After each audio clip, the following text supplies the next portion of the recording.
नमस्कार, मी प्रशांत फाटक. आज मार्गशीर्ष कृष्ण त्रयोदशी शके 1947 सादर करत आहोत ठाणे वार्ता. पाहूयात काही ठळक घडामोडी. भाजपा सेना युती झाली नसती तर शिवसेनेतले काही जण फुटले असते. प्रताप सरनाईक.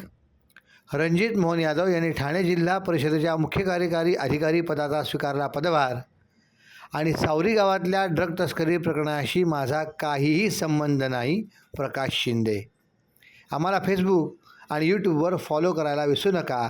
तर पाहूया काही ठळक घडामोडी विस्तृतपणे, पण काही क्षणातच. रोज रोज तेच राजकीय कार्यक्रम बघून कंटाळलात ना? अहो, मग ठाणे वार्ता श्रीस्थानक आता तुम्हाला नवनवीन कार्यक्रमांचा आनंद लुटण्याची संधी देते. आपल्या घरातील लग्न, मुंज, कोणतंही शुभकार्य अशा विविध घटनांचा आनंद आपण ठाणे वार्ता श्रीस्थानक वाहिनीवर लुटू शकता आणि सगळ्यांपर्यंत पोहोचवू शकता. यासाठी फक्त एवढंच करायचं, या दूरध्वनी क्रमांकावर संपर्क साधायचा. आपले कार्यक्रम आमच्यापर्यंत सगळ्यांपर्यंत पोहोचवायचे. आपण पाहत आहात श्रीस्थानक वाहिनी, ठाणे जिल्ह्याचं मुख्य व्यासपीठ. ठाणे वार्ता पहा श्रीस्थानक वाहिनीवर. आता सकाळी 9:15 पासून रात्री 9:15 पर्यंत ठाणे वार्ता, ठाण्यातील पहिलं दृकश्राव्य माध्यम. ठाणे वार्ता आणि श्रीस्थानक वाहिनीचं लाईव्ह स्ट्रीमिंग. ठाणेवार्ता.com वरील लाईव्ह स्ट्रीमवर क्लिक करा आणि अगदी मोबाईलवरही ठाणे वार्ता श्रीस्थानक वाहिनीचा आनंद लुटा. यासाठी आमचं ॲप डाउनलोड करा. ठाणे वार्ता पहा श्रीस्थानक वाहिनीवर. आता सकाळी 9:15 पासून रात्री 9:15 पर्यंत ठाणे वार्ता, ठाण्यातील पहिलं दृकश्राव्य माध्यम. आपण पाहत आहात श्रीस्थानक वाहिनी, ठाणे जिल्ह्याचं मुख्य व्यासपीठ. ठाणे जिल्हा परिषदेच्या मुख्य कार्यकारी अधिकारी पदावर रणजित मोहन यादव यांची नियुक्ती करण्यात आली असून त्यांनी आज सकाळी कार्यालयीन वेळेत अधिकृतरित्या पदभार स्वीकारला. यापूर्वी ठाणे जिल्हा परिषदेचे मुख्य कार्यकारी अधिकारी म्हणून कार्यरत असलेले रोहन घुगे यांची बदली जिल्हाधिकारी जळगाव या पदावर करण्यात आली होती. त्यांच्या बदलीनंतर जिल्हा परिषद पालघरचे मुख्य कार्यकारी अधिकारी मनोज रानडे यांच्याकडे ठाणे जिल्हा परिषदेच्या मुख्य कार्यकारी अधिकारी पदाचा अतिरिक्त कार्यभार सोपविण्यात आला होता. पदभार स्वीकारताना मुख्य कार्यकारी अधिकारी रणजित मोहन यादव यांनी ठाणे जिल्ह्यातले प्रशासन अधिक गतिमान, विकासाभिमुख करण्याचा ठाम संकल्प व्यक्त केला. शासनाच्या विविध लोककल्याणकारी योजना शेवटच्या घटकापर्यंत प्रभावीपणे पोहोचाव्यात, यासाठी प्रशासनात कार्यक्षमता, वेळबद्धता आणि फलनिष्पत्ती करण्याकरता भर देण्यात येईल, असे त्यांनी नमूद केले. जिल्हा परिषदेच्या शिक्षण, आरोग्य, ग्रामीण विकास, पाणी पुरवठा, स्वच्छता, महिला व बालकल्याण आदी विभागांमध्ये समन्वय साधून तंत्रज्ञान आधारित आणि परिणामकारक प्रशासन राबविण्याचा मानस त्यांनी व्यक्त केला. यापूर्वी रणजित यादव सहाय्यक जिल्हाधिकारी गडचिरोली उपविभाग तसे प्रकल्प अधिकारी एकात्मिक आदिवासी विकास प्रकल्प गडचिरोली या पदावर कार्यरत होते. गेल्या काही वर्षांपासून सामान्य जनतेत निवडणूक प्रक्रियेबाबत संशयाचे वातावरण निर्माण झाले आहे. त्यामुळे मॉडेल कोड ऑफ कंडक्टच्या अधीन राहून निवडणूक पारदर्शी कशी होईल याकडे अजय जया फाउंडेशन लक्ष ठेवणार असून बोगस मतदान, पैसे वाटप, निवडणूक आयोगाकडून पक्षपात किंवा गैरव्यवहार या विरोधातही फाउंडेशन ठाम भूमिका घेऊन लढणार आहे, अशी माहिती फाउंडेशनचे अजय जया यांनी पत्रकार परिषदेत दिली. गेल्या अनेक वर्षापासून अजय जया हे ठाण्यातल्या नागरी समस्या, भ्रष्टाचार या विरोधात लढा देत आहेत. फाउंडेशनच्या वतीने देशात प्रथमच 2 भागात भ्रष्टाचार प्रदर्शन भरून छायाचित्रांच्या माध्यमातून ठाणे महानगरपालिकेतली अनियमितता जनतेसमोर उघड केली होती.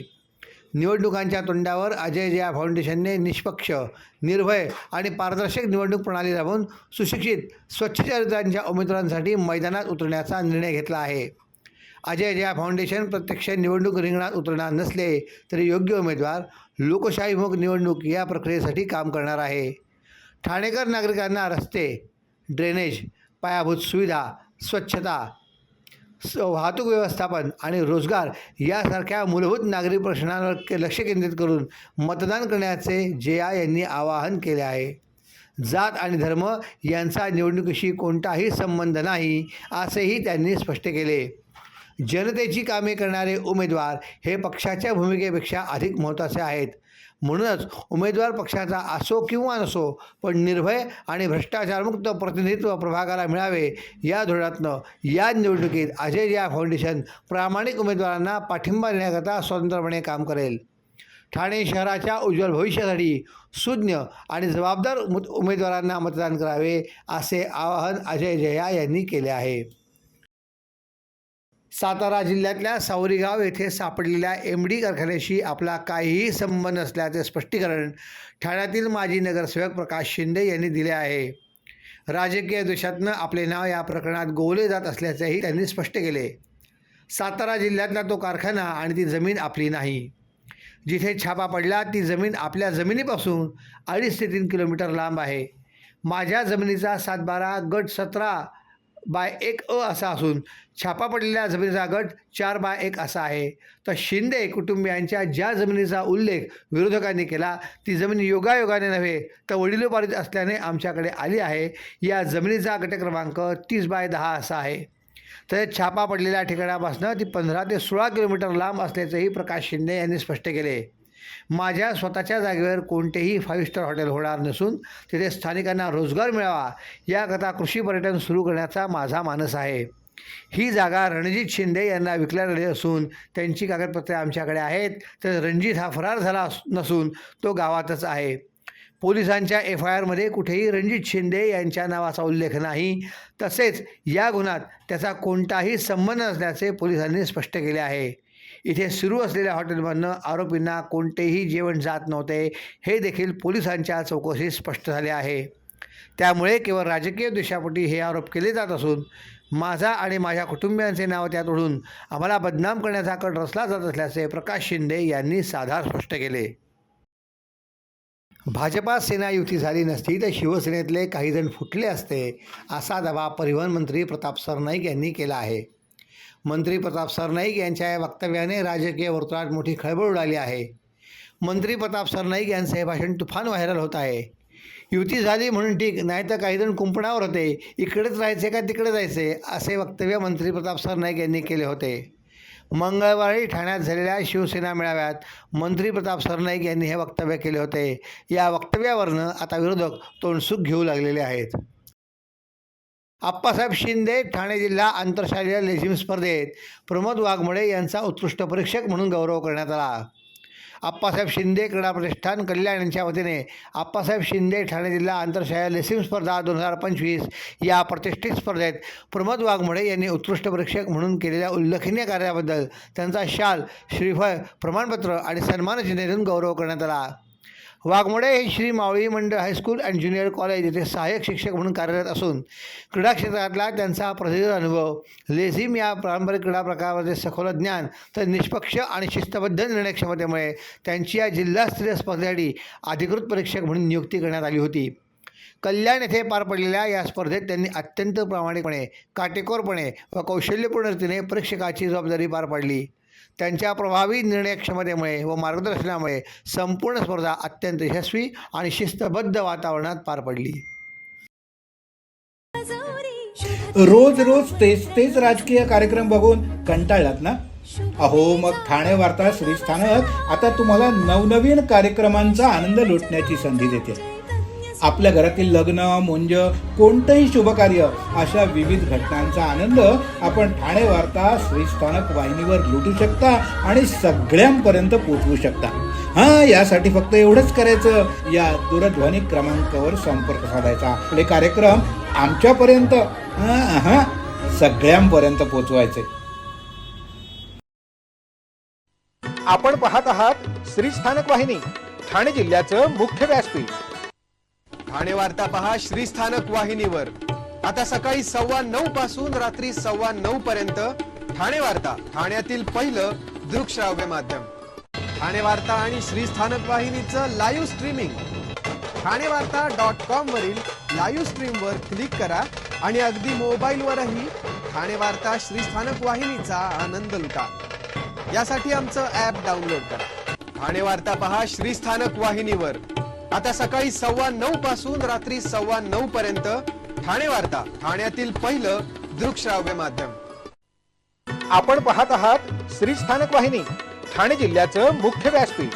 महानगर गॅसची वाहिनी टाकत असताना ठाण्याला पाणीपुरवठा करणाऱ्या जुन्या जलवाहिनीला भगदाड पडण्यात आले आहे. ठेकेदाराच्या हलगर्जीपणामुळे ही जलवाहिनी फुटली असून त्यामुळे ठाण्यात कृत्रिम पाणी टंचाई निर्माण झाली आहे. या टंचाईत संबंधित ठेकेदार जबाबदार असल्याने त्याच्यावर तसेच कारवाई न करणारे कार्यकारी अभियंता हनुमंत पांडे यांच्यावर गुन्हा दाखल करावा अशी मागणी राष्ट्रवादी काँग्रेस शरदचंद्र पवार या पक्षाने केली आहे.